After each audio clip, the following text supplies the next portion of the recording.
Dans le monde des trésors Pokémon, certains objets sont si rares qu'ils semblent presque légendaires. À la fin des années 90, le Japon lance 7 avions de ligne aux couleurs de Pokémon.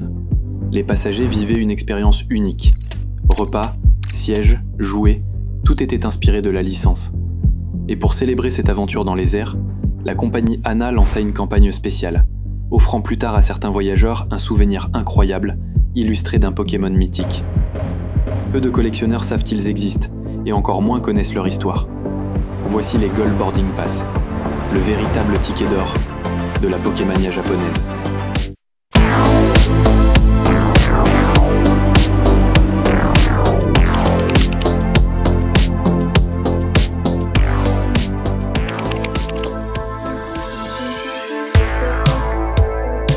Été 1998. Le Japon est au sommet de la Pokémania. Les enfants collectionnent, les adultes aussi. Et Pokémon n'est plus seulement un jeu, c'est une culture. La compagnie aérienne ANA, All Nippon Airways, le comprend très vite. Elle décide de créer un événement inédit, faire voler 7 avions Pokémon. À bord, tout est thématisé. Menu, sièges, repas enfants, jouets exclusifs. Voyager devient une fête. Ces avions, appelés Pokémon Jet, sont peints de la tête aux ailes. Pikachu, Rondoudou, Togepi, Salamèche. Le ciel japonais devient jaune et bleu, symbole d'un pays conquis par la licence Pokémon.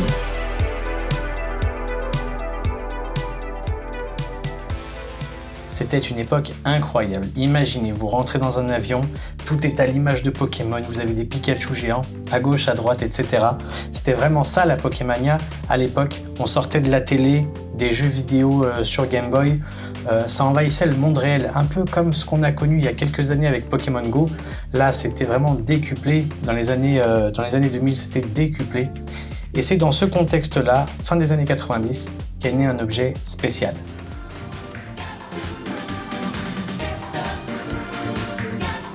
Pour célébrer le succès de ces vols spéciaux, ANA lance une campagne commémorative qui va marquer les esprits.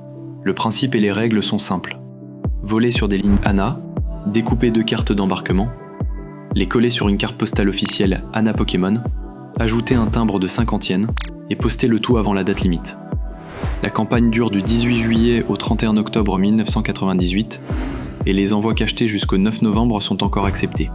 En échange, les participants recevront quelques semaines plus tard un Gold Boarding Pass Pokémon, une carte d'embarquement souvenir dorée aux couleurs de Pokémon.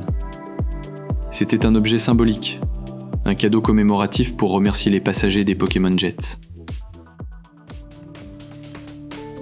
Le Gold Boarding Pass n'existe pas sous une seule forme. ANA en a produit 3 modèles. Un Pikachu volant, tiré par des ballons colorés, un Mew, symbole de pureté et de mystère, et un Mewtwo, plus sombre, plus légendaire. Chaque participant recevait un modèle au hasard, sans possibilité de le choisir. 3 icônes, 3 visions du monde Pokémon, toutes unies par ce fond doré éclatant. Aujourd'hui, PSA répertorie ces 3 versions dans la catégorie ticket, sous le nom 1998 ANA Pokémon Jet, commémorative Gold Boarding Pass. Ce qui est fascinant, c'est le niveau de soin qu'avait ANA à l'époque. Oui, parce que si tu faisais plusieurs vols pendant cette campagne de promotion et que tu renvoyais tous les talons de vol, la compagnie faisait en sorte de t'envoyer d'autres boarding pass et faisait attention à ne pas t'envoyer les mêmes. C'est-à-dire qu'ils tenaient une trace des passes déjà envoyées à chaque personne, pour que les collectionneurs de l'époque puissent finir la série Pikachu, Mew, Mewtwo. Et c'est un geste à l'image du Japon, où chaque détail a son importance pour le souci de l'équité, le plaisir du collectionneur et le respect de chaque participant. Aucune donnée officielle ne précise le tirage exact. Mais tout indique que la production fut limitée. D'abord parce que la campagne était courte. Ensuite, parce qu'elle concernait uniquement les vols intérieurs japonais. Et enfin, parce que très peu de gens conservaient ce genre de souvenirs à l'époque. Aujourd'hui, on retrouve parfois quelques exemplaires sur Yahoo Japan, Mandarake ou eBay. Parfois ils sont même gradés. Les prix varient selon le modèle et l'état, mais pour les collectionneurs de Pikachu, Mew ou Mewtwo, le Gold Boarding Pass reste un Graal absolu. Une pièce qu'on voit rarement, mais qu'on n'oublie jamais. Ce que j'aime le plus moi dans cette histoire, c'est que ces boarding pass n'ont pas de valeur particulière. Mais pour un collectionneur, c'est un témoin du Japon des années 90. Un objet qui a traversé le temps et qui raconte la Pokémania mieux que n'importe quelle carte. Ces Gold Boarding Pass, ce ne sont pas juste des souvenirs, c'est une porte d'entrée vers l'âge d'or de Pokémon, où la licence faisait rêver le monde entier. Cette campagne n'était que le début. Les années suivantes, Anna poursuit ses collaborations Pokémon. Début 1999, la campagne Get in a Jet Double Chance offrait des cartes Flying Pikachu et Dracolos aux passagers. Et à la fin de cette même année, la campagne Everybody's Happy distribuait les 3 oiseaux légendaires Articodin, Elector, Sulfura. En 2000, la série Get in a Jet 2000 permettait d'obtenir Togepi et Marill, en renvoyant encore une fois les talons de vol. Toutes ces cartes sont aujourd'hui cultes, mais le Gold Boarding Pass restera toujours le premier, celui qui a ouvert la voie. Pendant plus de 15 ans, les cieux japonais ont été traversés par des avions pas comme les autres. Des Boeing colorés, recouverts de Pikachu, Togepi, Mew ou Latias. De véritables symboles d'une époque où l'imaginaire Pokémon s'invitait jusque dans les nuages. Mais en septembre 2013, l'aventure s'achève. Anna retire du service son dernier Pokémon Jet, un Boeing 747 orné du célèbre Pikachu Jumbo. Ce vol marqua la fin d'une ère, celle où chaque décollage rappelait aux voyageurs japonais leur enfance. Ce dernier vol fut célébré comme un au revoir, avec des équipages en uniforme Pokémon, des enfants aux yeux brillants, et un Japon qui regardait une dernière fois son ciel se teinter de jaune. Depuis ce jour, plus aucun avion Pokémon n'a traversé le Japon.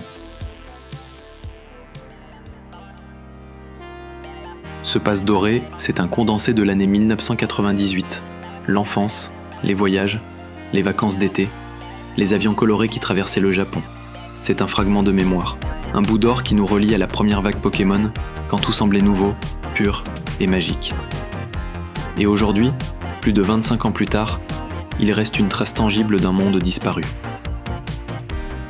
Le Anna Gold Boarding Pass n'était ni une carte, ni un billet. C'était une récompense, un symbole, un fragment d'histoire. Et s'il brille encore aujourd'hui, c'est qu'il nous rappelle une chose simple.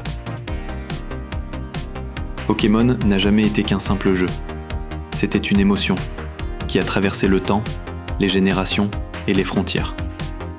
Pour continuer, encore aujourd'hui, à faire battre le cœur des enfants que nous étions.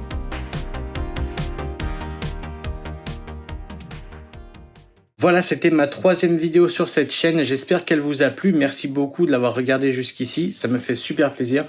N'hésitez pas à vous abonner, à mettre un like, un commentaire. Ça me soutient énormément. Alors, je sais que je le dis souvent, mais c'est vraiment le cas. Ça me soutient énormément et ça me booste pour vous proposer énormément de vidéos. Et au quotidien, c'est génial de voir votre soutien et surtout votre bienveillance parce que j'ai vu dans les commentaires que ça vous plaisait pas mal. Donc voilà, je vais continuer. Normalement, la prochaine vidéo arrive dans 2 semaines et elle portera sur un illustrateur, j'en dis pas trop. Donc voilà, n'hésitez pas non plus à aller voir ma boutique, pokécardmaster.com. C'est bientôt les fêtes de fin d'année. N'hésitez pas, si vous voulez vous faire plaisir ou faire plaisir à vos proches, pensez-y, vous pouvez aller voir ce qu'il y a sur la boutique, il y a des boosters, des cartes, etc. Donc voilà, ça me soutient de la même manière qu'un like et un commentaire. Merci à tous et à bientôt, c'était Greg de Pokécard Master. Salut!